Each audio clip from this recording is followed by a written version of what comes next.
Hey guys, we are on Wonder Part 2.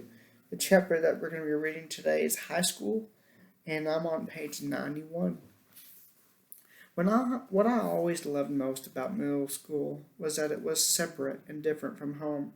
I could go there and be Olivia Pullman, not Via, which is my name at home. Via was what they called me in elementary school too. Back then, everyone knew all about us, of course. Mom used to pick me up after school, and August was always in the stroller. There weren't a lot of people who were equipped to babysit for August, so Mom and Dad brought him to all my class plays and concerts and recitals, all the school functions, the bake sales and the book fairs. My friends knew him. My friends' parents knew him. My teachers knew him. The janitor knew him. Hey, how you doing, Augie? He'd always say, and give August a high five. August was something of a fixture at PS 22. But in middle school, a lot of people didn't know about August. My old friends did, of course, but my new friends didn't. Or if they knew, it wasn't necessarily the first thing they knew about me. Maybe it was the second or third thing they'd hear about me. Olivia. Yeah, she's nice. Did you hear? She has a brother who's deformed. I always hated that word, but I knew it was how people described Augie. And I knew those kinds of conversations probably happened all the time, out of earshot. Every time I left the room at a party, or bumped into groups of friends at the pizza place. And that's okay. I'm always going to be the sister of a kid with a birth defect. That's not the issue.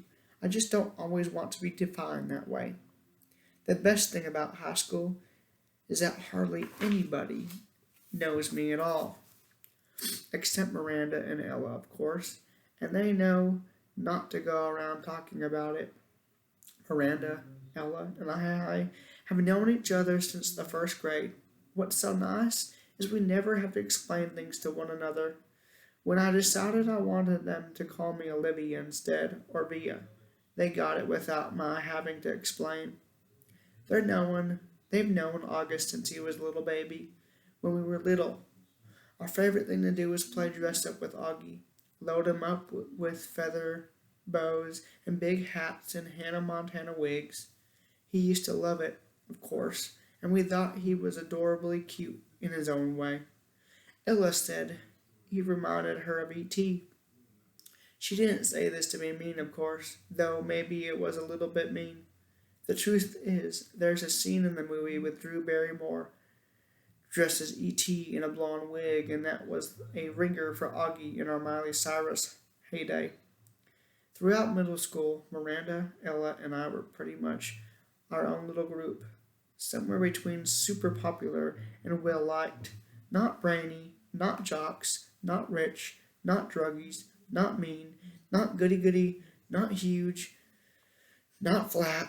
I don't know if the three of us found each other because we were so alike in many ways, or that because we found each other. We've become so alike in so many ways.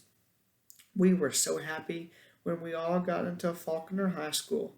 It was such a long shot that three of us would be accepted, especially when almost no one else from other middle school was. I remember how we screamed into our phones the day we got our acceptance letters. This was why I haven't understood what's been going on with us lately. Now that we're actually in high school, it's nothing like how I thought it would be. And that wraps up page 92.